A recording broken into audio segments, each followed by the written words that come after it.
అప్పుడే చెప్పిన 3 నెలల ముంగట్నే ఇది ముంగడ పడదని. ఇలా ఎండ్ రిజల్ట్ కూడా గదే ఉంది.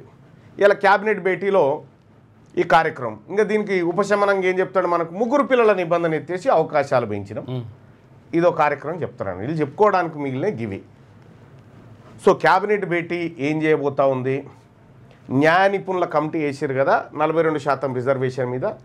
వాళ్ళు ఏం చెప్పారు, ఒకటి 9th షెడ్యూల్లో పెట్టడం మినహా ఇంకొక ఆప్షన్ లేదు.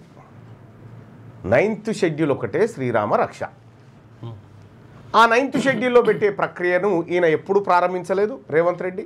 ఆ దిశగా పోరాటమే చేయలేదు. ఎందుకంటే ఇది ఫెయిల్ కావాలని మనసులో ఉంటుంది కదా.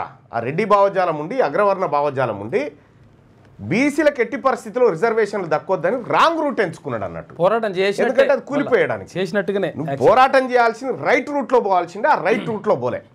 అఖిల పక్షాన్ని గనక అసెంబ్లీలో బిల్లు పాస్ చేసి అఖిల పక్షాన్ని ప్రధానమంత్రి దగ్గరికి తీసుకుపోయేటువంటి కార్యక్రమం చేసినంటే ఎస్ ఇన్ రైట్ డైరెక్షన్ అనుకోవచ్చు.